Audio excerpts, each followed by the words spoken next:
The Central Unified School District Board of Trustees meeting for June 22nd, 2021 is called to order at 6:04. Please let the record reflect that all board members are in attendance. Next item is adoption of the agenda. What are the wishes of the board on the item? Was that a motion by Trustee Chan? Okay. I have a motion by Trustee Chan. I have a second by Trustee Brooks.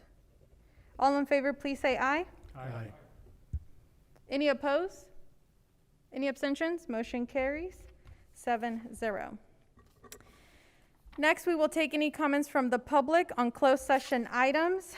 For any members currently watching, wishing to provide a comment related to our closed session items, the number to dial is 559-276-3150. We will allow a minute to pass before we close public comment on our closed session items and adjourn into closed session. Thank you.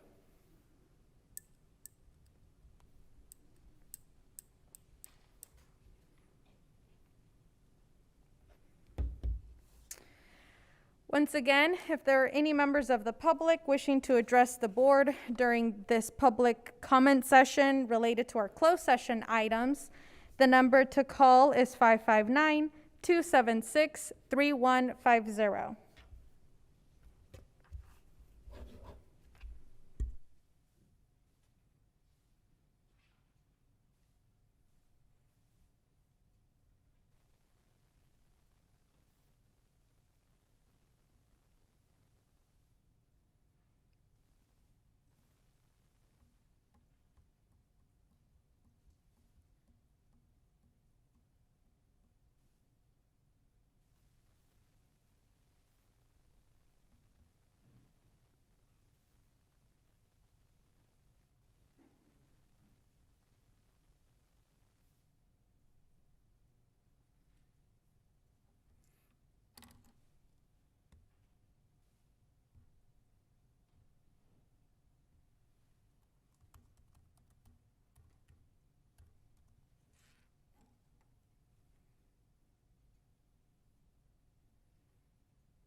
President Correa, we have no calls in the queue as of right now.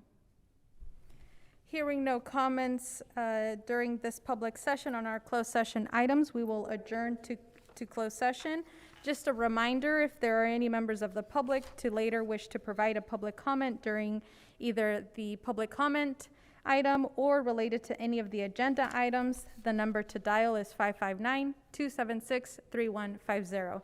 And with that, we will adjourn to our closed session and return to open session at 7 p.m. or as soon as we conclude our closed session. Thank you.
you.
We'll get started as soon as we have our full board.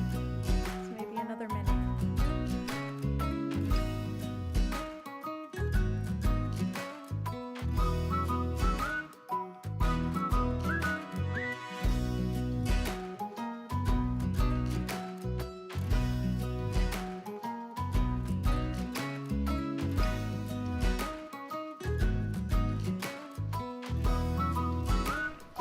We're ready to go live.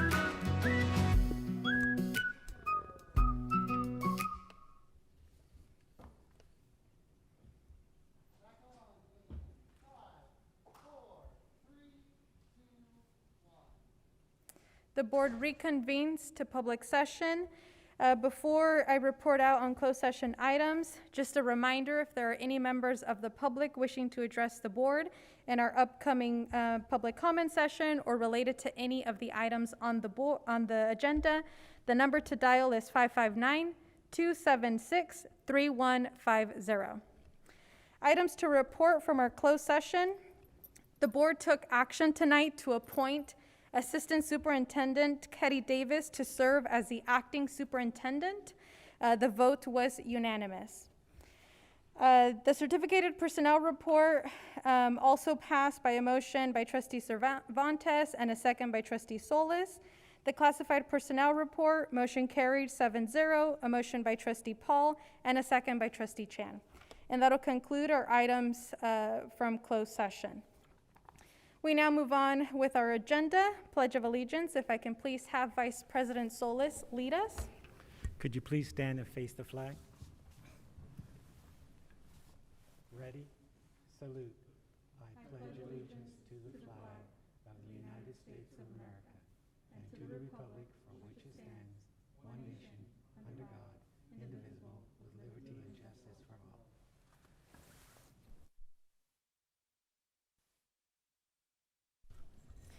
Thank you.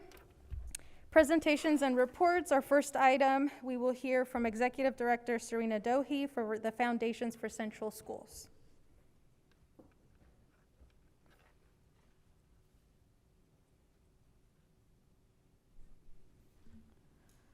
Good evening, Board of Trustees. It's great to be here. Can you guys believe it's been another year?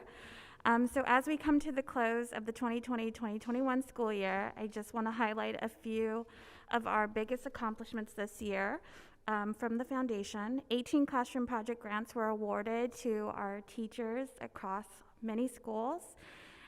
Programs like mini arcades and assistance for virtual learning and books for all the students were given out throughout the last 12 months. 17,500 in scholarships were given to deserving seniors, and a new Central Community mural for the Janessa Ramirez Scholarship Fund is located over at the Granville T Community Resource Center. 2,100 coats were distributed, and over $20K was given to our core pillars in arts, academics, agriculture, and athletics. We are ending this year on a really great note by launching the summer reading program in partnership with the Library Services and Reading Heart this year. We have an event that we just announced today. It's a free book giveaway on Thursday to all of our TK to 8th graders. It will be in the evening from 4 to 6, along with all the amazing other services the Granville T Community Resource Center has to offer. Students will be able to pick up a reading passport, and within that reading passport, they're encouraged to read 20 chapters, 20 stories, whatever is equivalent to their reading level. But this is really to encourage our students to keep reading during the summertime. So we encourage our parents and families, students, to stop by and pick up as many free books as they possibly can. And our library at Granville T will also be open until 6 p.m. on Thursday, so they can sign up for library cards.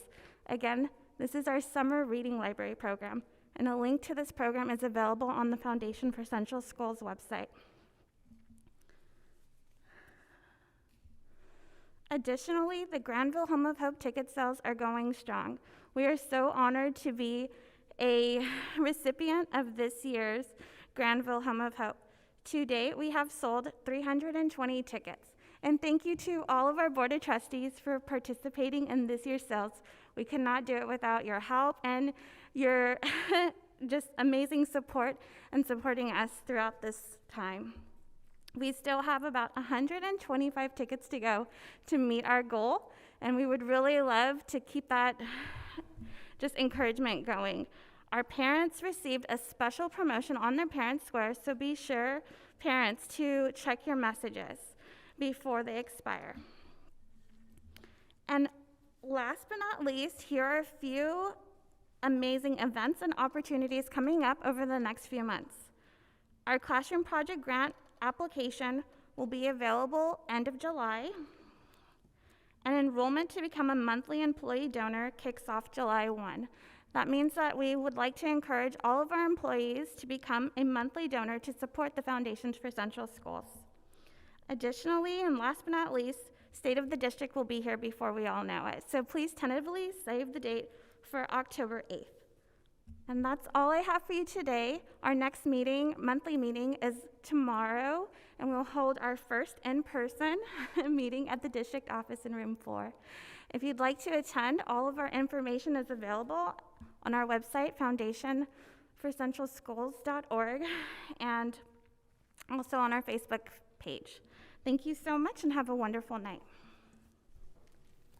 Thank you, Ms. Dohe, for that report.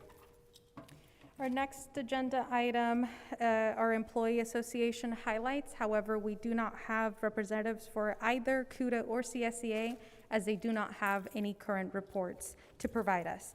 So we'll move on with our agenda. Are there any board communications?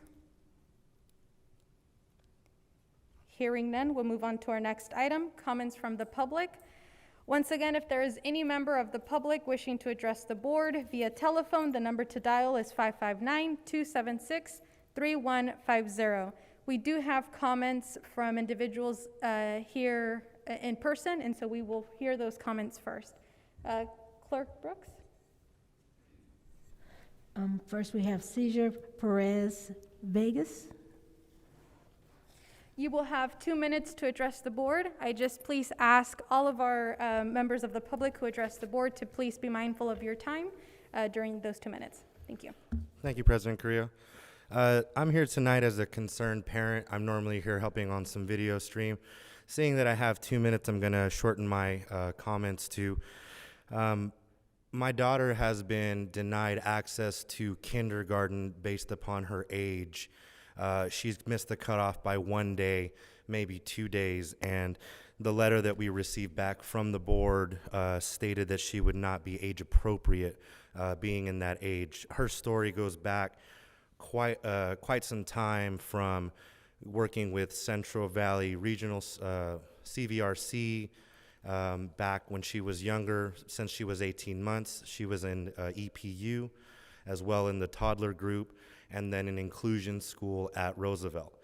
She's been in preschool setting for about 2 years now, and because she was born on September 3rd, the cutoff date being September 5th, she's not allowed to enter into the kindergarten setting directly. And her mother and I believe that this would be a huge detriment to her learning and how much she's excelled in the past 2 years. I believe we were sent a letter from a Wendy Hernandez, and that letter stated that she would not be age appropriate, even though it's only 1 day before the cutoff date. So I'm here to advocate for her and ask for the chance to have a request to re-review or an option for my daughter to enter into kindergarten directly.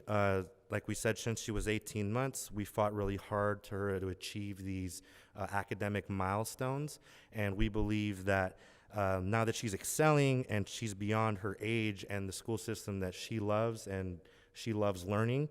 We really do believe this would slow her learning as well as change the perspective of school for her.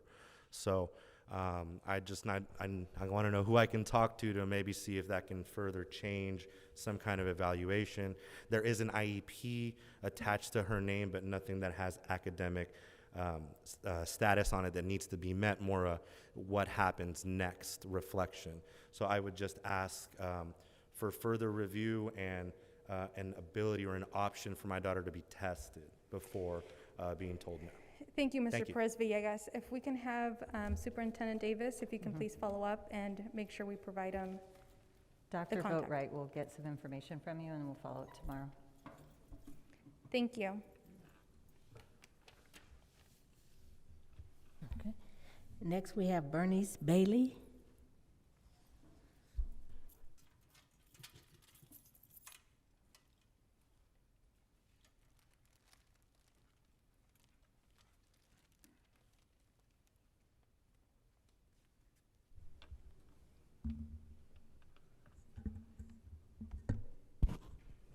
Hi, my name's Bernice Bailey. I'm a kindergarten teacher at McKinley, and I just wanted to talk about something actually positive. I wanted to let the board members, as well as our district administration, know how much I have appreciated Cindy Escondon, our technology support teacher this year. She provided online learning modules, in-person help, as well as help through emails, phone calls, and text messages, and sometimes all of those in a single day. To me, but to all of us. The learning curve for technology this year was pretty steep for many of us. I was thankful to have Cindy to call on when things went wrong, which happened on a regular basis for no reason, and it happened to everyone, no matter your expertise with technology.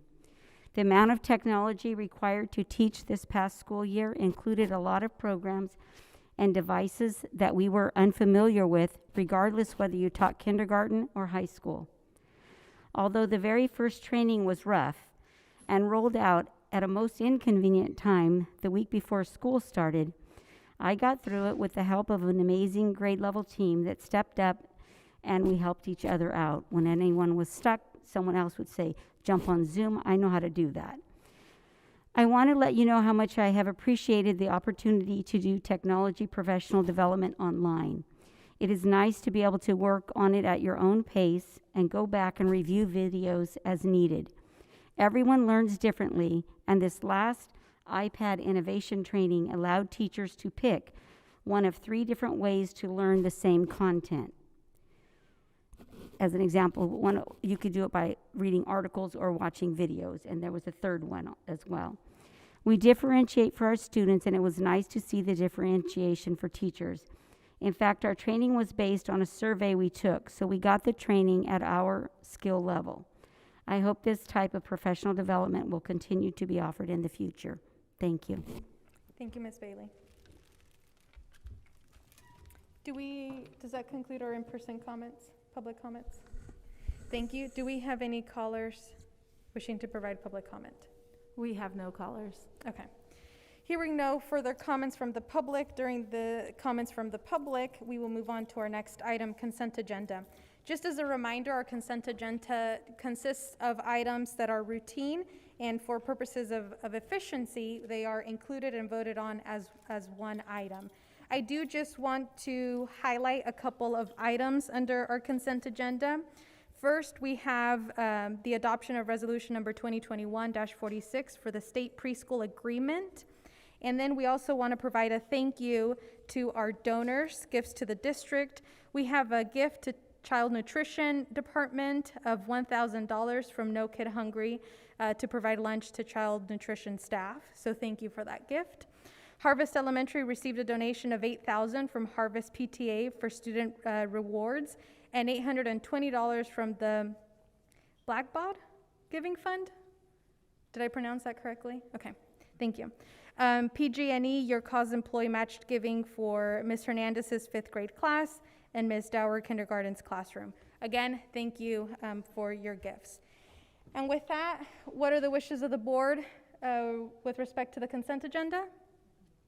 I have a motion by Trustee Brooks. Is there a second? I have a second by trustee Chan. All in favor, please say aye. Aye.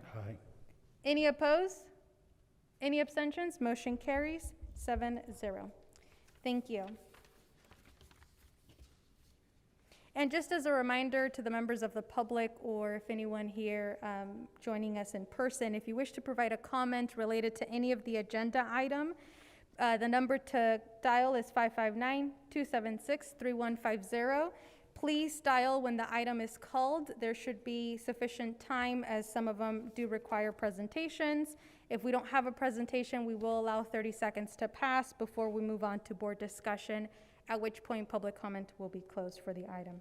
Our first action item is approve the 2021-2024 Local Control and Accountability Plan. Ms. Davis? Thank you, President Carrillo. We do have a brief presentation prior to requesting that this item be acted upon. This is our opportunity to share with you our three-year plan for our local control accountability. So if we can take just a minute and draw it up to the screen for you. As it is coming up, attached to the item is the actual LCAP. It's quite a lengthy document, and briefly I'll share with you what the component parts of that. So if you want to move forward. Just as a quick review, because the last year has been disruptive in our LCAP plan, it is a 3-year plan, except for last year we had a temporary 1-year plan that we brought to you. This gives us an opportunity to share our story of how our local control funds will be used to meet the needs of our students, and also any of the goals that are in our LCAP. When we draw up other plans or other grants, we align them to this plan, so it's our critical component for us. The plan itself, you want to move forward, Commissioner McLean? The plan itself, as I mentioned, has many parts to it. There's a quick budget overview. There are annual updates from prior year. Thank you to our Director of State and Federal, who's back behind me, Annette Grigsby, who pulls all this information together and tells the story of our work. There are summary documents to explain our stakeholder engagement, and I'll draw your attention to the last column, and that's what we're going to talk about, which are what are the goals moving forward for the next three years that will ground our work in support for students in academic achievement, college and career preparedness, all being a part of Goal 1. Goal 2, equity of access and opportunities. That social, emotional, and wellness support sits in there. And Goal 3, which is safe and healthy schools. And the supports for parents, connectivity, as well as behavioral supports for students sit in that section. If we want to move forward. Just briefly, I'll drop in on each of the 3 goals and point out that there are many action items that are embedded within each goal to meet students' need, and a few of the highlights to meet academic needs include our commitment to increasing classified staff hours to help for intervention during the school day, increasing certificated intervention staff that is available. We've had a commitment for reading labs and continuing that going as we come back onto campus. A need to use common assessments all the way up into high school. We've had access to that over the course of time, K-8, and we're in need of a measure for 9-12, which you'll see in the plan. And then a commitment to continue professional development, some of which was just described by teacher Bernice Bailey in terms of differentiated professional development moving forward. The second goal includes some key components such as expansion of academic counseling, not only the individuals for academic counseling, but also the times they're available. We've learned a lot over the last year and a half about when parents are available, how they're available, and how we can make ourselves ready to help answer their questions. We know that we have to be ready for social emotional supports, and so that's embedded in this plan to continue that, as well as continue homeschool connectivity. That's been a major part for our families to stay connected to the schools, and that needs to continue, as well as expanding activities that might engage students and get them reconnected to school. The third and final goal it shows a commitment that we will continue our efforts to address the behaviors that are creating disruptions and help students learn to address or handle their behaviors so that they can get back quickly into classroom. You'll see goals or actions associated to that, as well as helping schools look for alternatives to suspension so we can keep our students in school, learning how to address the behaviors and having alternatives that can help them continue to learn when needed. We also have had great success with the family outreach liaisons that we have, and our homeschool liaisons and interpretive team has really helped our parents, and we want to continue that work. Make sure our high schools, now that we're adding Justin Garza High School on, also has that level of support for families. And we've mentioned the use of the Granville Teague Center for parent connectedness. Our parent lead, Nora, is here to be available for translation tonight, and she is one hub. We recognize that we need to have more of those in the district and places for parents to access the information they need. Those are a few of the items, and certainly we will continue to give you updates. You can expect an update mid-year after the California dashboard is released, and again at the end of the year when we have state assessment data. Following your questions, we do recommend approval for this so that we can submit it to the county.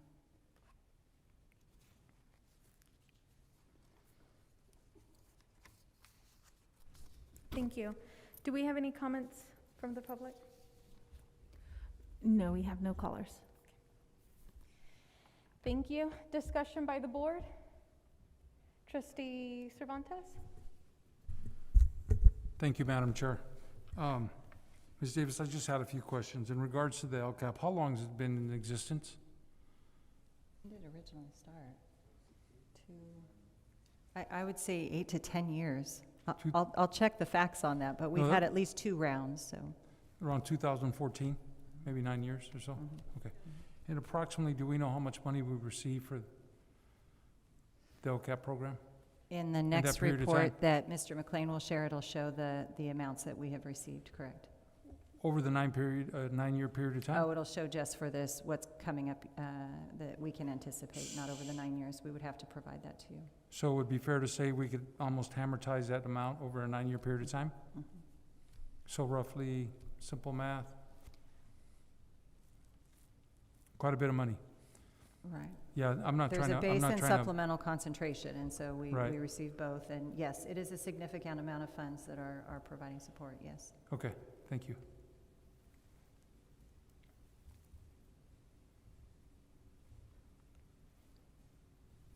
Did you have any further comments, Trustee Cervantes? No, ma'am. Okay. Any other comments from the board? If there are no other comments, what are the wishes of the board on the item? Is there a motion to approve? Motion to approve. Thank you. Is there a second? I have a second by Trustee Brooks. All in favor, please say aye. Aye. Aye. Any opposed? Any abstentions? Motion carries 7-0. Thank you. Our next item is approve the 2021-2022 annual budget. Assistant Superintendent McLean. Thank you, President Carrillo. So tonight, after having the public hearing at the last meeting, we're bringing back the adopted budget for 2021-22 for approval. And I have some slides to go through, as we normally do at this time of year. So,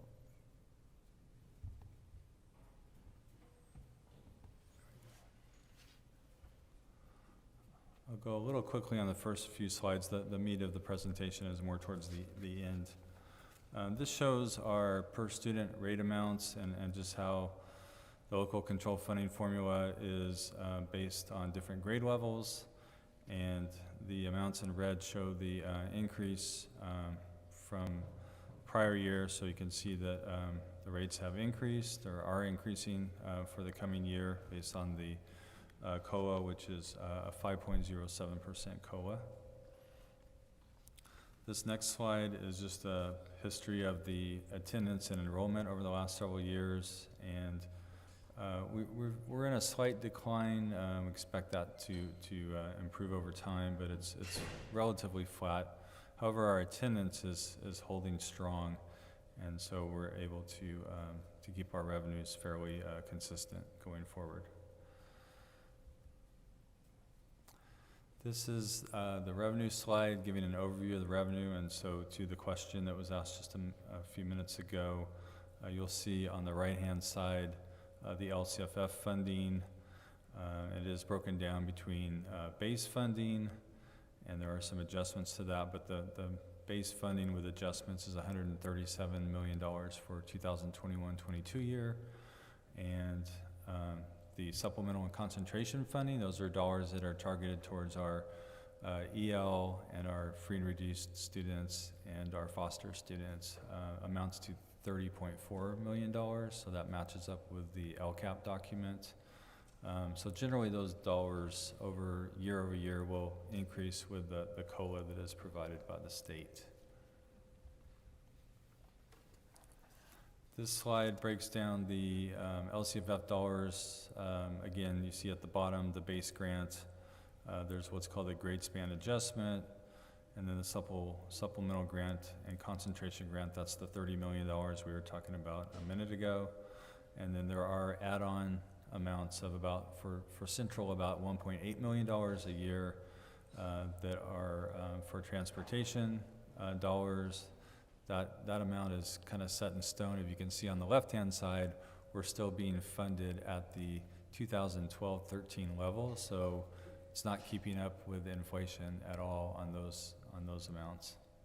The total, what we call LCFF funding at the top, is $168 million for next year. This next slide shows just a breakdown of the revenue between local control funding formula, which is the main unrestricted funds that we have, and then federal revenue of 11 million, other state revenues of just over 10 million, and local and other revenue of $7.5 million. So that is a revenue amount total of $196 million, and with the balance that we anticipate carrying forward for next year, that'll make available $245 million for next year. And then you can see the pie chart on the right that breaks out with the most of the money, 85% coming from LCFF. This slide breaks down the changes from our actuals. So we have updated our revenue figures from the second interim that we brought to the board back in March. And the main item change here is from year to year is in the second line there, the $39 million of decrease in federal revenue, and that is due to COVID funds.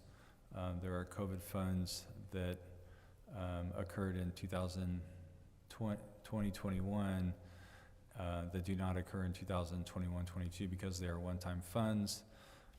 We expect to increase that amount once our revenues are known for what's called the ESSER 3 funds. That amount wasn't available, and a resource code wasn't available from the state yet at the time that we were preparing the budget, so that will come in after the start of the new year. So there will be additional federal revenues coming through.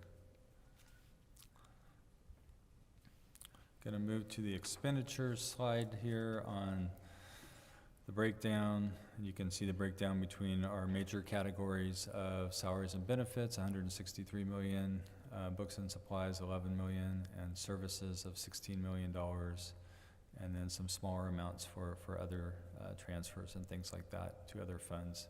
Total of $196 million in expenditures for next year, and 83% of the district's total going to the salaries and benefits.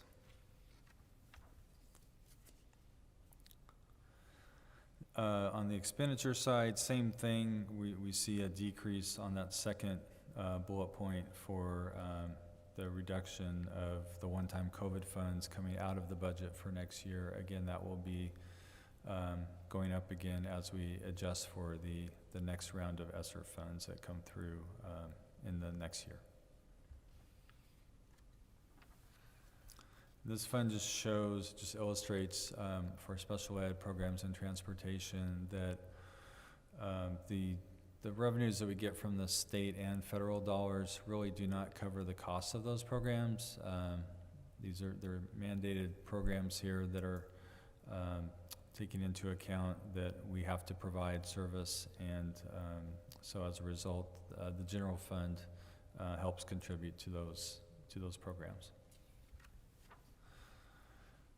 This slide breaks down the major components and budget assumptions for next year's budget. You can see again enrollment fairly flat, just down just a little bit projected. We like to be a little bit conservative in our projections, but we know we're seeing a lot of housing growth in our district, so that may improve as we get into the fall.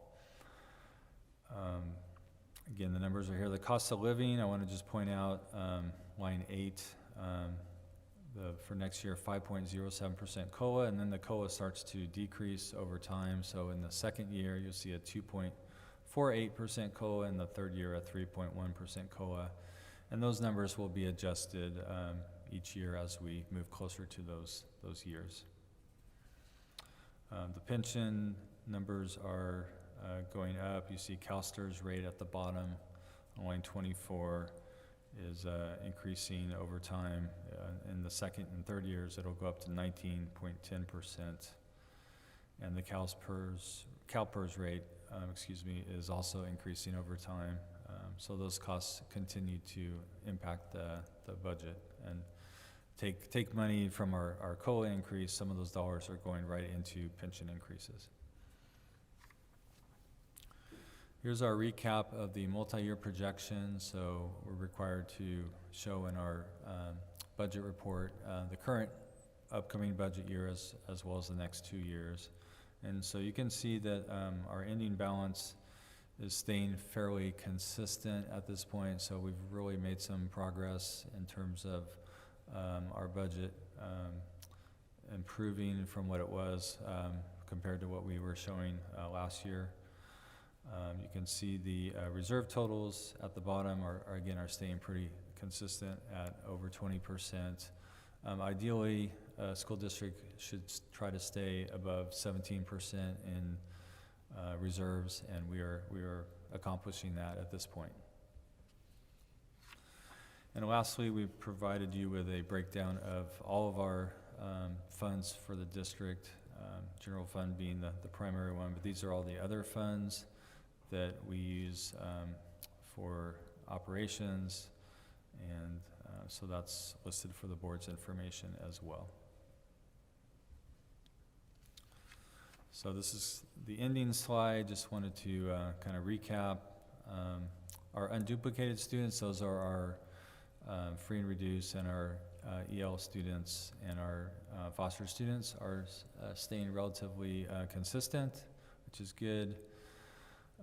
We do project some deficit spending in the out years, and that's really what we're keeping our eye on, is the out years, because we know this is, the state has rebounded from COVID, but at the same time, there are a lot of signs on the horizon for future years that are some cause for pause and concern as to what the future years may hold.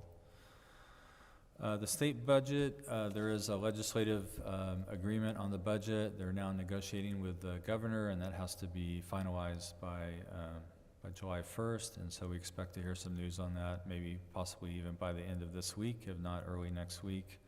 There'll be some sort of a negotiation and finalization on that. So state budget tends to lag just behind our budget, so what we do after the state budget is signed is there's a 45-day period where we can bring back budget adjustments based on the final negotiations and final outcome of the state budget. And then our next milestone after that would be the first interim budget, which is presented to the board at the December board meeting. And at that time, we will have our carryover numbers and make any other adjustments that need to be made mid-year. And with that, I will pause and see if there's any questions.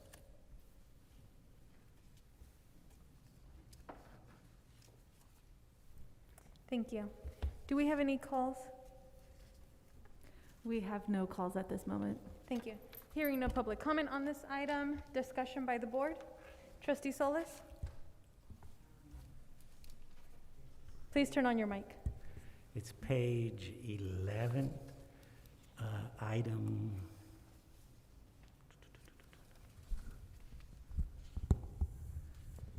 It was the COLA item.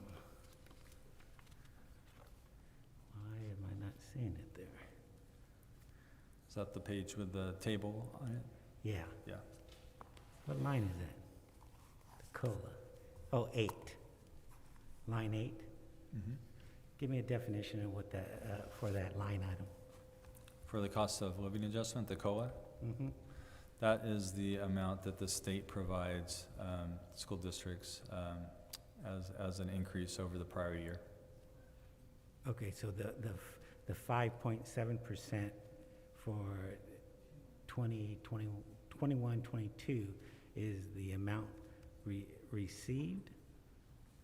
That Or is that the projected? amount that will be the increase on the current year LCFF dollars will be increased by that 5.07% on the revenue side. Okay, thank you. Trustee Paul? What modifications, if any, do you expect from the May revise? You expect it to modify what we have here significantly? Are you asking about the final budget that's passed? The final budget, again, we're waiting to see, but there's some interest on the legislative side to eliminate the deferrals that we talked about, so the state monies that are withheld from the district until after the year is over. And the governor in the May revise had eliminated the majority of those for a year from now, but there was still a June deferral, and so they're looking at that. And they're also looking at possibly some relief on the pension contribution rates. So that's what we're waiting to hear on, mostly. So the modifications would be in our favor? It could be. There could be some other adjustments on the other side. It could be a balancing act, so we're kind of in a wait-and-see mode right now. Sure, sure. Thank you. You're welcome. Trustee Cervantes and then Trustee Maley? Thank you, Madam Chair. First of all, I want to thank staff for all the work, and I want to apologize. I wanted to bring this up at the last meeting, and my mind got very convoluted. So I apologize if I'm going to create a bottleneck. But with that being said, I think we are in an academic crisis. And when I say that, we have 17% proficiency rate, and I'm not casting any mud or stones. It's something we have to deal with. With that being said, the way I look at this report, we have $38 million approximately in unassigned, unappropriated funds. Correct? Which number are you referring to on the report? I'm looking at section D of the funding balance, where it says unassigned, unappropriated, object code 9790. $38,339,53010, correct? Right, that's our ending balance, Yes, our reserves, correct. correct? So under category D, or line D, category code or object code 9780, I propose that we move and reserve $8 million into there as categorized as to improve the achievement gap, to provide intervention programs, professional development, aids, learning recovery, etc. And the reason why I'm saying that we should allocate the $8 million in there, as we go down into the next school year, I don't want it to come back to say we don't have enough funding, we didn't allocate the funding. Now, putting $8 million into this fund doesn't mean we have to spend $8 million. I would like the money to sit in there to know that it's available to our staff, teachers, as a resource to be able to provide additional infrastructure to improve our 17% literacy rate. So if I do the math, we have 83% of our students that are below proficiency. That's not acceptable. It's not acceptable. And I think this board has the obligation, the moral obligation, to do something bold. And I call upon you to take a risk, a calculated risk, to invest into our students. And again, I want to quote, there's $38 million of unassigned, unappropriated funds. There's 49, almost $50 million in the reserve fund combined. And30 it's to provide resources and tools to improve that literacy rate. We received about $30.4 million to improve the achievement gap this year. We need to invest in our students. We need to invest in the infrastructure that provides the foundation for our students. I have a lot of conviction over this, and I would hope that the rest of my board members would share the same sentiments, because I know that you do. Again, it's a bold, calculated risk. I make a motion to accept, only with a contingency that $8 million is moved into Category D, assigned 9780, Object Code, $8 million from the unassigned and unappropriated funds, which leaves us a balance of slightly over $30 million in unassigned funds, unappropriated, unassigned funds. Okay, I have a motion by trustee Cervantes. Is there a second? I'll second it. Okay, I have a second. Further discussion? I have questions related to moving of those funds. So are reserve funds typically used for emergency? I know we saw a 24%, a little over 24%. How much of that equates to what we'd be able to fund the district in the event of an emergency? Again, there's levels of reserve that you want to keep in case of things that happen in the future. When we're talking about the line D there, assigned is one of the categories that monies can be set aside for future. So putting monies into that classification within the fund balance, it's still within the fund balance, so it's not making any adjustments to expenditures. That would have to be budgeted out into expenditures if that were to be the desire of the board. So it's really just segregating it out as a part of the fund balance, if that helps. Maybe, and that was going to be my next question, would be the impact of just having it under assigned. So I know the motion is to ensure that that money is being used for resources to improve, to have consistent improvement. And I agree. I mean, we need change and we need to do something differently. And I'm happy to support that. I just want to make sure that in supporting this motion, this action, that it's clear that it's being allocated to the appropriate balance. I don't want that to be used for other purposes. And so what you're saying would be that we would need to allocate it to an expenditure, or could we then ask administration to come back with a proposal for that $1 million? Yeah, until it's directed to spend, it would be in that fund assigned balance. It just shows the intention of the board to set aside money for a particular purpose. Okay. I do also want to mention that we do have the COVID funds that we have received last year, that there will be carryover of those moving forward, as well as the ESSER 3 funds that we have talked about in the past and provided board with information on, that will be coming in next year. And those dollars do have specific timelines on them to be spent, so it's important to keep in mind those deadlines for those other funds that we would need to spend within those certain time periods that we've talked about before. Otherwise, they would revert back to the state. But having the $8 million under assigned or designated to the assigned account doesn't impact that, right? We can still direct administration to spend those funds, and we'd still have that $8 million available to ensure that we're supporting those projects that would move the needle forward. Okay. Questions? I know Trustee Mailing. Not on this item.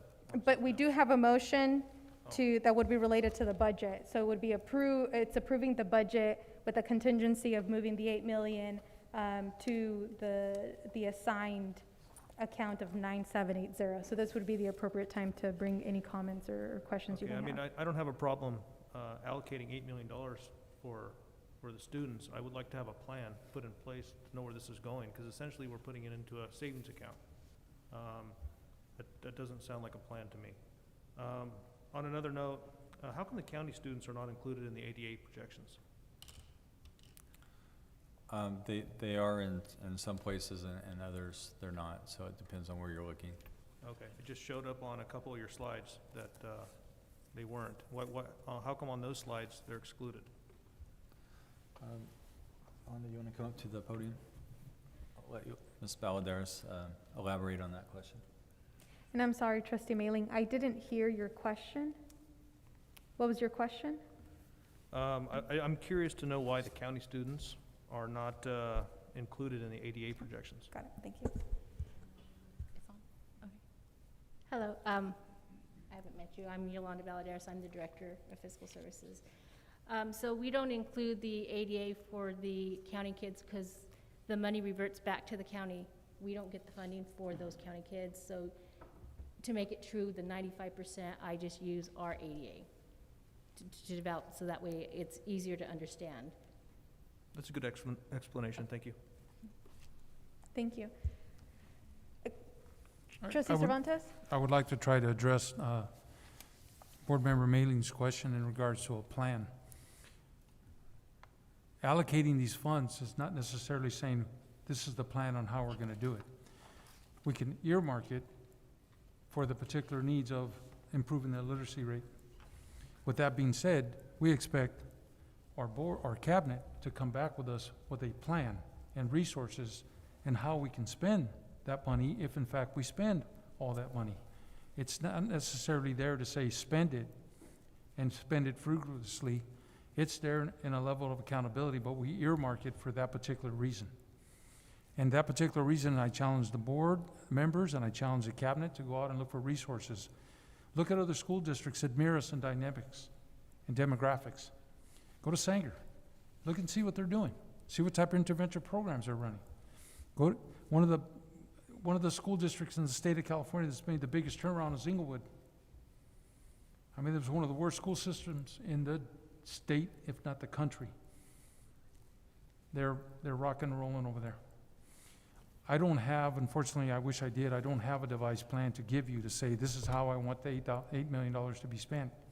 What I want is the dedication from the board and the district to say we are going to move the needle and we are willing to spend some money to do it. And we are giving them the system and the support to say this is how we're going to do it. And allocating those funds doesn't mean, again, that we put those funds in that category and we spend them frugalously. That's not what I'm implying. Or we spend them in a category that we don't have a plan.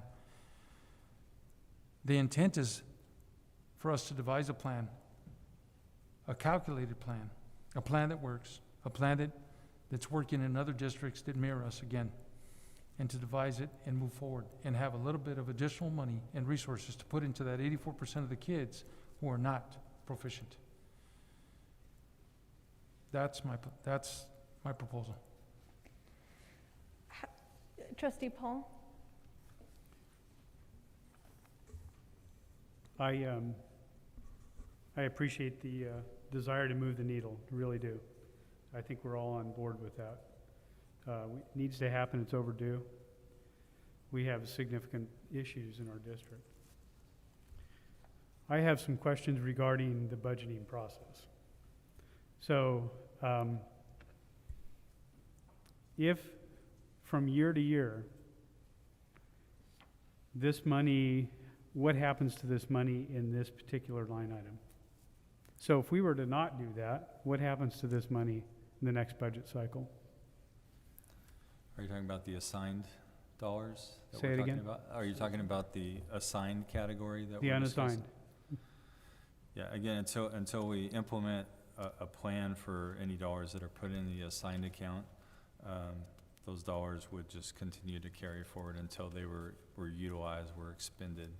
Okay, so they're not used for anything. It's basically like I would compare it to a restricted fund, but it's set aside by the board for a specific Not a person. slush fund, but a set aside, right? Yeah. So, and it doesn't, that dollar amount doesn't get counted into the reserve, correct? Or is this part of the reserve? Once it's assigned, then it limits the ability to use it for other purposes because it's assigned for a particular purpose. No, it's unassigned. So my question is, Oh, right now with in the the current unassigned, yes. status, Yeah. is it counted as part of the reserve or not? The unassigned is part of the reserve, yes. So when you talk 17%, you're including this number? Yes, Okay.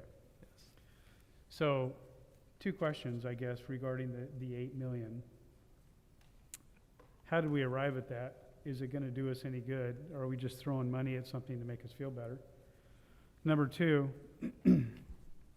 is that gonna drop our reserve down to the point in a few years where we were getting pretty close anyway, to where we're gonna be concerned falling below what the board has specified our minimum reserve can be? So, as far as a plan, I think maybe, is 8 million enough? Is it not enough? Is there something, I'm just wondering how you came up with the 8, I guess. To be perfectly honest, simple math. I saw 38 million unassigned, and I thought, let's put 8 into this. It could be different if you think it should be more. If you think it should be less, I'm open. Okay. But I'd also like to put it back onto our staff. What do they think it's gonna take? Again, it's a reserve fund. We may need a reserve of 20 million. We may need a reserve of 5 million. I don't know exactly what that number is. Again, it's just a reserve. It doesn't mean we have to spend all of it, but it's there if we need it. So per our board policy, our board requires a 5% reserve fund. Correct. I'm not, Yeah. I mean, going back to the math, the 8 million is not gonna put us to the 5%. No, It's currently projected at 24.5%. But I think we would need to amend this motion to provide direction to administration to bring back a plan. And they can let us know how much time that's gonna take, and we can reevaluate to address some of the concerns. Again, I love this. I'm happy to support this, but I think they're valid questions of, is 8 million sufficient? And if it's not, we need to reevaluate that based on the recommendations and information that administration brings us back. So to that end, I would ask that either a friendly amendment to the motion that we direct administration to bring back a plan and let us know. I can work with our superintendent to identify when that comes back to the board to have further discussion about the allocation of those funds and how to be used. I don't have a problem with that, but just for the Okay. record, we have an interim budget coming up in just a few months. At that point, we can pivot if we so choose to. But, I mean, I don't have a problem with making that amendment. Okay. Trustee Solis as the second? Okay, thank you. Any further discussion? Trustee Paul, does that answer your questions and concerns? Yeah, in part. I mean, I want to see what the numbers would end up looking like. But that would be part of your plan, obviously, correct? I would also add the assigned balance can be adjusted at any time. It's not a once-a-year decision. It can be done, it can be added to or subtracted to at any time at a board meeting. Great, thank you. Any other comments or questions on this item? Okay. All in favor, please say aye. Aye. Any opposed? Any abstentions? Motion carries 7-0. So Superintendent Davis, if we can just work together to figure out when that item returns to the board. Thank you. Thank you. Our next item is item L3, approved contract with Hanover Research. Superintendent Davis? Thank you, President Carrillo. This item returns from the last meeting. We do recommend action on this item to begin work with Hanover Research. Following any questions you have? Thank you. If I can just remind administration to please let me know, or staff to let me know if we have any comments from the public. Okay. Board discussion? Madam Chair, just point of order. Don't we need to take a vote to approve the budget on item 2? We did approve the amendment to amend the Well, budget. the motion was to approve the 2021-2022 annual budget with the contingency of moving the funds. Okay. And didn't hear so- that part. I'm sorry? I didn't hear that part, but all right. Unless we need another vote. I'm sorry, I'm hearing muffled. I heard, but it wasn't clear. So I asked whether the amendment would be accepted to amend the action, actually your motion, to approve the 2021-2022 annual budget with the contingency that the 8 million was was reallocated from the unassigned to the assigned and providing direction to administration to bring back a plan. So if that wasn't what the board understood they were voting on, then I will call a vote again to clarify that. So a question about that. If the administration comes back to us and says that 8 million is gonna push us below the 5% 3 years out, then we can't really approve the budget. Is that correct? Or am I missing something? Can you turn on your mic, please? Thank you. The adopted budget needs to be passed by June 30th by state statute. The assignment of balances can be adjusted at any board meeting, so if there's a decision later to change the amount or adjust, that can be done. Thank you. Okay. We'll return to item L3. Superintendent Davis? Thank you. We recommend approval of this item after any questions that you may have. Thank you. Does the board have any questions or comments on this item? Hearing none, what are the wishes of the board on this item? Motion to approve. Thank you. I have a motion by trustee Cervantes. Is there a second? Second. I have a second by trustee Paul. All in favor, please say aye. Aye. Any opposed? One abstention by trustee Chan. Motion carries 6-0, one abstention by trustee Chan. Next item is L4, approve fresh central expanded learning programs for 2021-2022. Superintendent Davis? Thank you. This item is coming directly to you to action due to the timeline of beginning the work.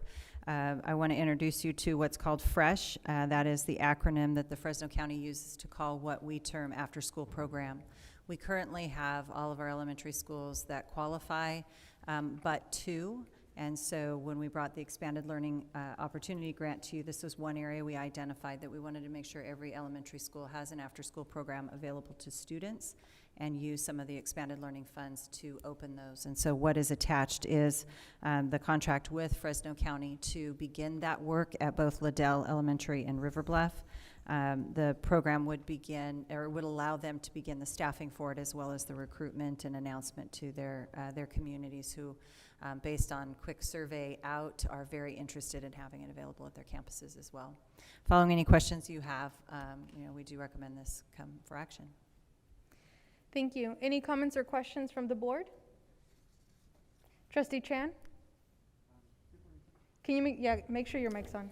Superintendent Davis, could you share a little bit, which are the two elementary schools that currently do not qualify? And can you tell us a little bit more about the FRESH program in terms of what is sort of the curriculum they're planning to implement and some of the major academic areas that they plan to sort of invest their times in? I'll give you a quick overview, and then if we need more details, we'd have to follow up on it. But the two campuses, Liddell and River Bluff, do not qualify due to low income numbers. They do not meet the threshold to be for the county to apply to either 21st Century or ACES statewide funding. However, they can, by district, be funded and run a program just like the programs that we have at our other campuses. The staff are hired at each of those campuses and work closely with the principal to identify academic needs within each campus. So there may be some items that look different. It includes nutrition, it includes activity for students, and it also includes choice for enrichment. There's a requirement of how much time the students are in attendance so that they get access to each of those areas. It can't be just a quick spot after school until parents come to pick the students up. It is intended to be a full-fledged program. We get great results for it. We actually have schools that currently have programs who are evaluating their wait lists and have allocations of expanded learning funds that they may be adding more classes to their campus for that reason. Thank you. You bet. Trustee Chan, did that answer your questions? That did, thank you. Any other questions or comments? If there's nothing further, I move to approve. So move. Thank you. I will take your Motion to approve. as a second. I moved to approve. Oh, I'm sorry. That's okay. I beg your pardon, ma'am. All in favor, please say aye. Aye. Aye. Any opposed? Abstentions? Motion carries 7-0. Thank you. Our next item is approved 2021-2022 contracts to support academic achievement. Superintendent Davis? Thank you. This item includes 4 academic contracts brought to you together. 2 of these contracts are new, 2 are renewals. The first item is Edgenuity. You may be familiar with that, is our online credit retrieval and original credit program used at 912. This contract is to continue services to include the students now attending Justin Garza High School so they can continue to have access, albeit at a different school to be enrolled in, and also to put the online homeschools contract within the same the contract that we have. The second item is a new contract. NWEA MAP growth is an assessment for 912. I mentioned that earlier in our LCAP report. Earlier in the years, we were looking at learning loss. We talked about data collected from iReady, which is an assessment tool that we can use K-8. We were absent of a common tool in 912 and identified that as a critical component to improvement, to allow a common test to be used in English language arts and math across each of the high school campuses so they can work together. Diagnosis, student progress, helps to identify quickly areas to improve.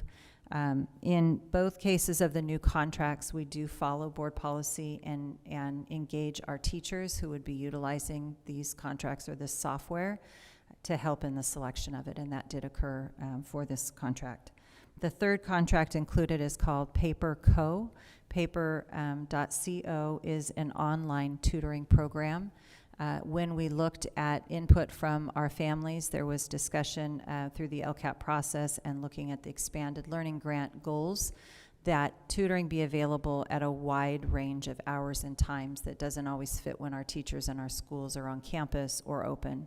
This does not substitute for teachers working with students either during the day or after school, but is intended to extend that time so that students, which we learned during distance learning, want to do their work at 10 or 11 o'clock at night, have access to a trained tutor who they can ask questions to or submit their writing to get feedback prior to turning it in.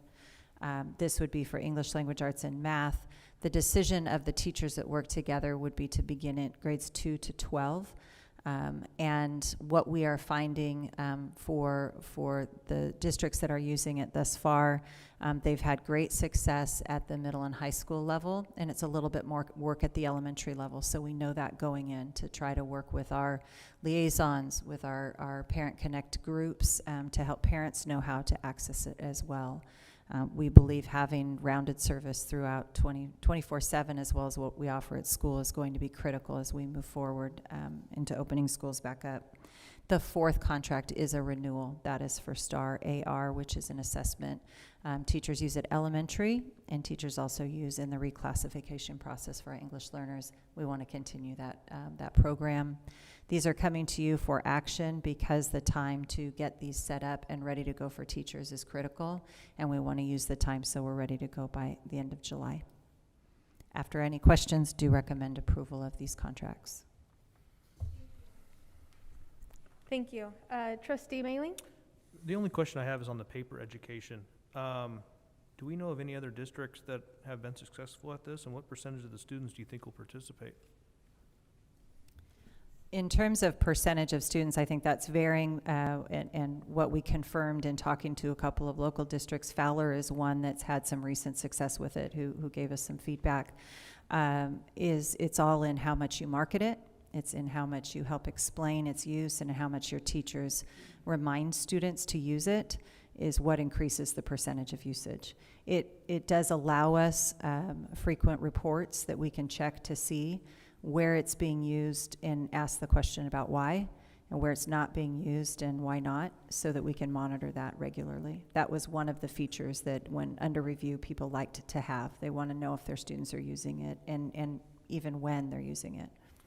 If it does pass and it goes under review, is it possible to look at it and say, maybe for next year, if a student wants to, be enrolled in it, that's fine, but it looks like we're paying for every student no matter what. Right, Um, correct. Do you think next year we could look at it and say, it needs to be an option? Or could Yes, be? we did ask the question about could we instead pay a fee for a certain amount of hours or time on that? And so that's something we could evaluate and look at. Yes, Thank you. you're welcome. Did I understand correctly that we're already using this program? No, we evaluated the paper.co. No, we are not using that as a new contract for us. Okay. And how are students currently getting tutoring resources if they are studying after hours? So Currently, 10, a 11 p.m. school would connect with their teachers and/or the after-school program and create time immediately following school. Some do it during the day, but the typical tutoring system is right after the school day. In distance learning, we see a lot of students aren't doing their work until it's late in the evening, and that's when they have their questions. Parents are saying the same thing. I can't help my child until they get home from school. It's later at night. I need somebody to be able to provide some help. And so that was part of the draw to start looking at some options for that. I noticed the contract or the quote states that services will be provided in both English and Spanish, which is great. What about some of our other languages that our students and parents speak? What's our plan to address those needs? We've asked that same question and expressed the need for Punjabi and also some questions about Hmong as some of our predominant languages. Punjabi was one that they did not have at the ready. We talked about our language line contract and are there some ways that we can mitigate that to help the families who language is a barrier, and so we'll study that. Don't have a solution right now, but we know it's important. Thank you. Any other questions? Trustee Chan? Superintendent Davis, I think I also have similar to trustee mailing, just concerned with the number of student licenses that we're paying for per month, especially in how large the contract is, knowing full well that obviously we will have it's hard to estimate how many are going to use it, and I almost wonder if there's different ways that we could tier that. One reason I'm thinking about this is as one of the CSBA delegates for our region, Trustee Cervantes and I had an opportunity to go through some of the CSBA trainings, especially their delegate assembly. And it was really interesting to see to have an opportunity just to listen to what other school districts are doing, specifically with the amount of federal money coming to help mitigate what has been called at some point the learning loss, although sometimes there's a change in terms of how to best address that particular issue. I mean, in fact, one of the big points was actually to an avoidance of a purely technological solution. A lot of what they were advocating, and some of the school districts that were probably sharing the most, was partnering oftentimes with at times community-based organizations, subcontracting, because they saw an additional effect to President Carrillo's point of working with groups that actually had expertise that could sometimes even work with some of our parent liaisons, and where they actually had sort of competencies in specific languages, cultures, and different communities. So there's part of me that almost thinks that we should have a bit more of like a hybrid approach. I understand there's nothing more cost effective than a technological approach, especially at this scale. But I almost wonder, out of the 13,000 licenses that we would purchase, what percentage would actually be utilized? And that's going to have to be something studied if approved. We did look at other products that allowed you an hour usage, and so you could estimate how much you would use, and the product itself was not selected by the teachers for review. This is their structure for doing it. Your point is critical. This is not a one-size-fits-all. It is expected it's hybrid. Some of our other strategies are individuals available during class, individuals available in after-school program, continuing tutoring that we have, utilizing our liaisons to do the work. So it isn't expected that this would be the only way students receive help. It is a way that we have not explored and used before, and during stakeholder input, that was one of the questions that came in. and families expressed was the need to have help, and sometimes help from somebody different that they could ask a question to, that they weren't nervous about asking the question to. It is tech-based. It would require training and support, like we've learned this year is needed for folks to be able to access it. You know, if approved, we're committed to doing that study. We don't want to just invest in something to say we're doing it, but high dosage tutoring and any of the work that you went to is probably what you heard in terms of making up in areas where students are struggling to keep them on course in grade level work is a critical role of ours. And so we want to make sure we have a path in each way, to your point, a hybrid fashion. And as you shared, critical in terms of any of the research that I've read or even that was presented was exactly that high dosage tutoring, but also key was they kept saying having the same tutors. So in some ways sort of saying that relationship between the tutor and student is key. I think that's a bit my concern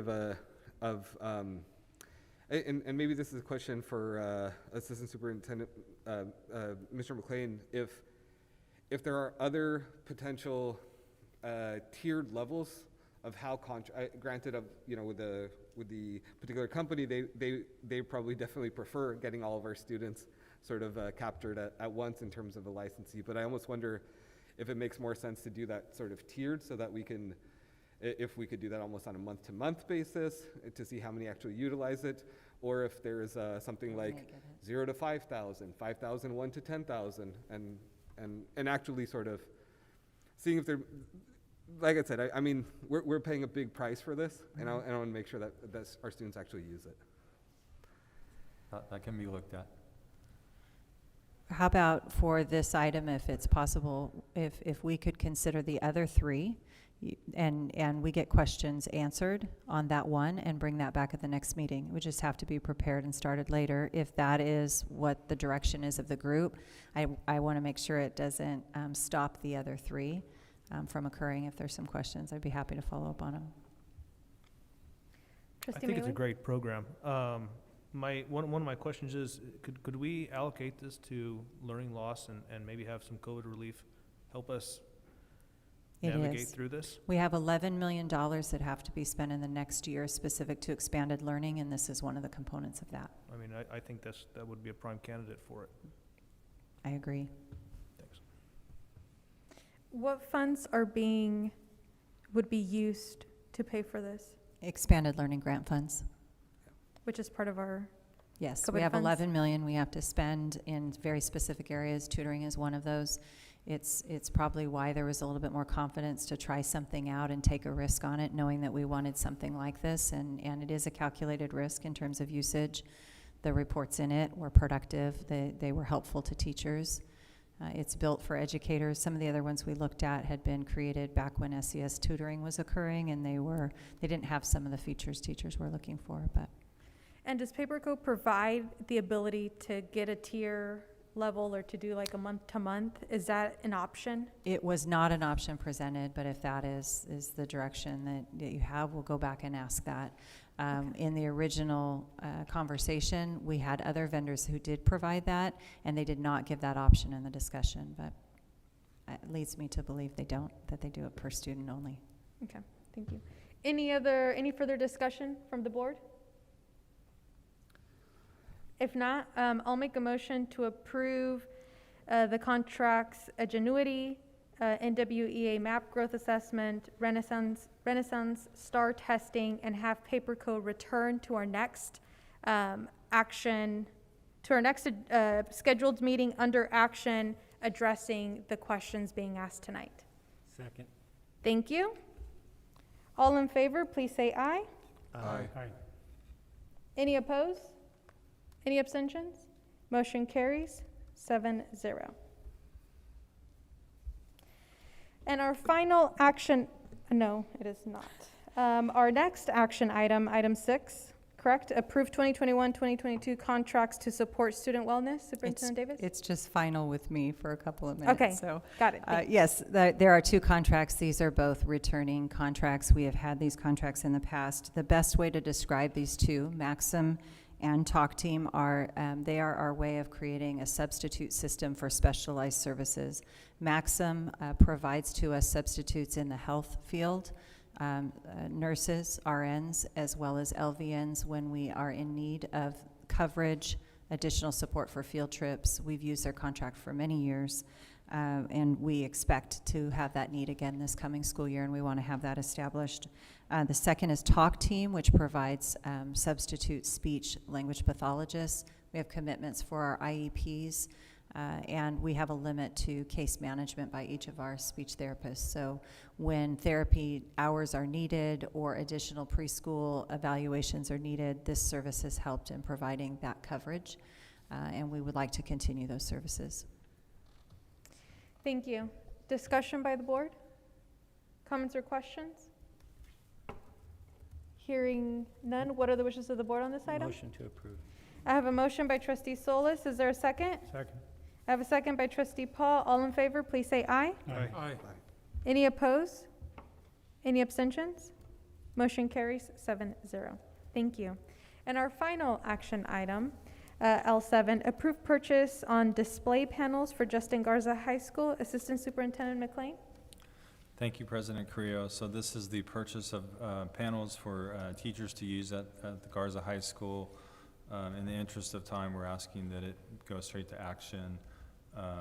The panels that are being purchased is a cost of $155,000. And these are, I just want to clarify, these are display panels, Samsung display panels that will be used in conjunction with the other technologies that the teachers have, which would include Apple TV, as well as MacBook and iPads that will be available in the classroom for use. And these are done on a piggyback bid with Irvine Unified School District. They do a lot of piggyback bids for districts for the state.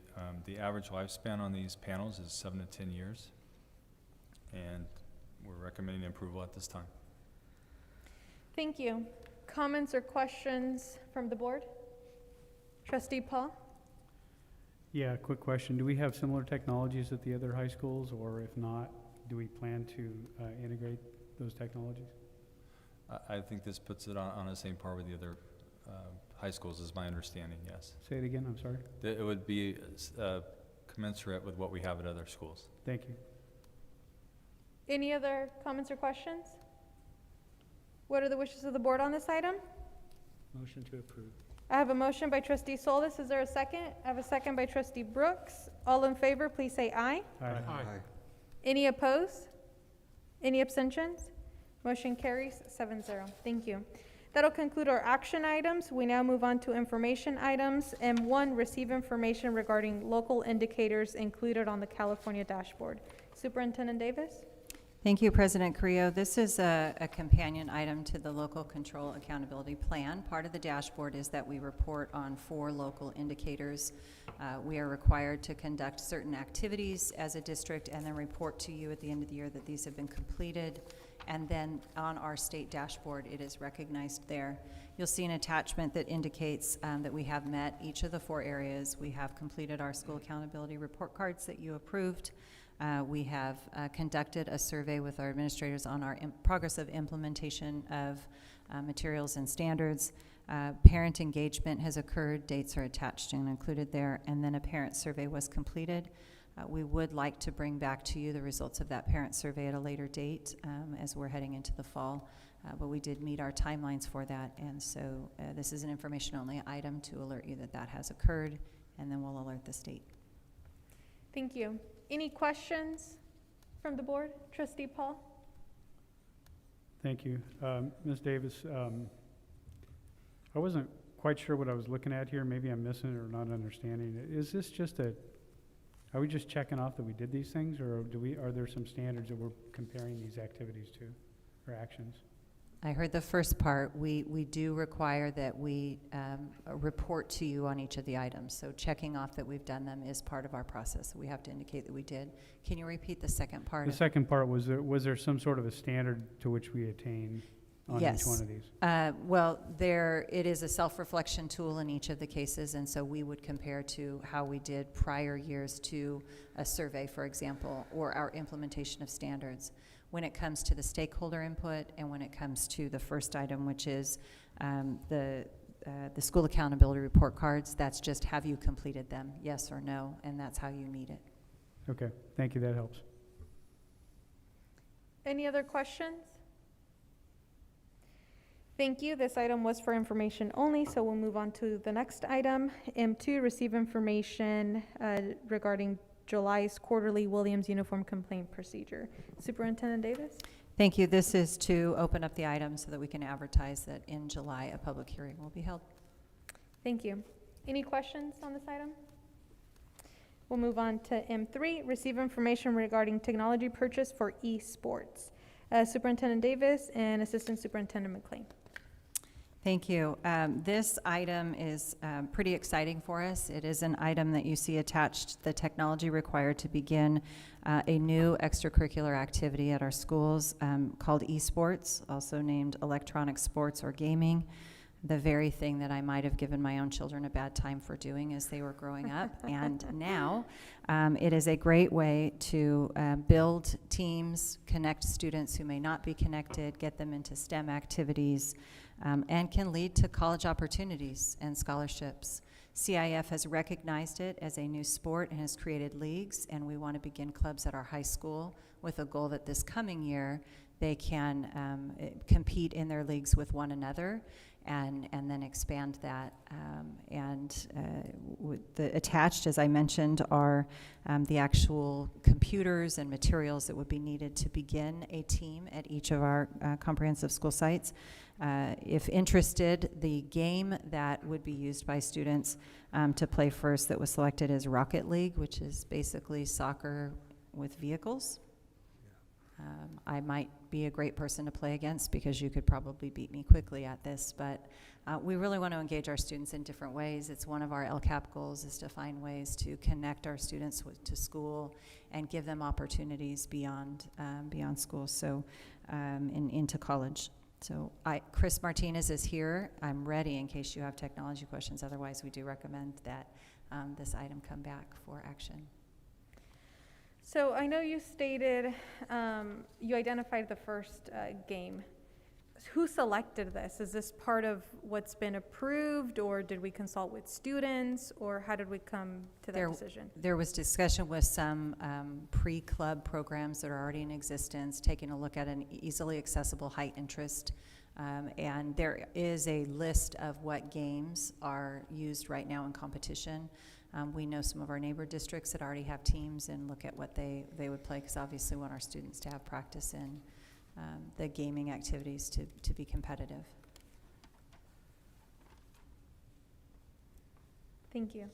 Any questions from the board? Okay. Trustee Solis? Assuming there's appropriate lockouts on the equipment, correct? There's appropriate what? Lockouts. Yes, correct. Thank you.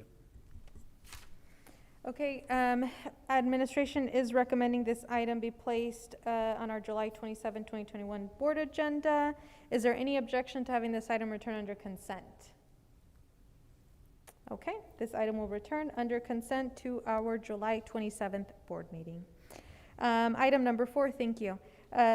Receive information regarding bid award for flooring project number 2021-06, Assistant Superintendent McLean. Thank you. So the district did publish an invitation for bids recently for flooring. This would be flooring that would be performed throughout the district. It was advertised as a 3-year bid as we do some replacement projects at different schools across the district. So there were 3 bids that were received, and there's a attached bid summary. The lowest bidder being RJ Commercial Flooring Company, which is a company that is located in Fresno and has experience working with schools. Again, this will just be used based on district needs, and mostly will probably be taking place at the end of next school year and for the next several years. So we're recommending this be placed on the next agenda, and be happy to answer any questions. Thank you. Does this guarantee, so this is the price for the next 3 years, right? Yeah, this price would be staying for the next 3 years.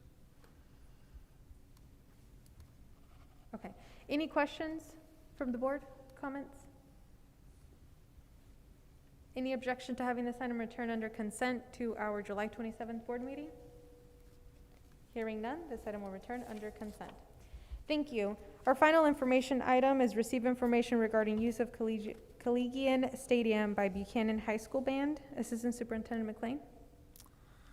Thank you. So, as has been done in the past, the Buchanan High School Band is requesting the use of Collegian Stadium in September on the 25th on a Saturday, and they have put in a facility use request, and so our policy states that any requests for the stadium come to the board for approval. We have security services that would be provided for this event, as has been done in the past, and they'll take care of any security issues starting an hour before and an hour after the event is over. We did check with other programs, internal programs, to make sure there was no conflict with that date. And so we would recommend that this item be placed on the next agenda for action, and be happy to answer any questions. Thank you. Are there any questions or comments on this item? Trustee Solis? So confirming, I heard what you said about an hour after the event. So the security will be in charge of clearing the parking lot within that time frame. They can manage the parking lot as well as, the grounds until the place is vacated, yes. Okay, thank you. And we don't have any conflict with any of our existing programs for that date, correct? Correct, we've checked, yes. Okay. Any objection to having this item return under consent? This item will return under consent to our July 27th board meeting. Advanced planning, the calendar is attached. If you have any questions, please contact Superintendent Davis. Additional information and closing comments. Does the board have any closing comments at this point? Hearing none. Our next meeting is scheduled for Tuesday, July 27th, 2021. Our closed session beginning at 6 p.m. and our public session beginning at 7 p.m. or as soon as thereafter. We do not need to adjourn to closed session, and so our final action today would be adjournment. What are the wishes of the board? So move. Was that Trustee Chan? Okay. I have a motion by Trustee Chan. Is there a second? I have a second by Trustee Brooks. All in favor, please say aye. Aye. Aye. Thank you. Motion carries 7-0. Thank you, everyone. Have a good night.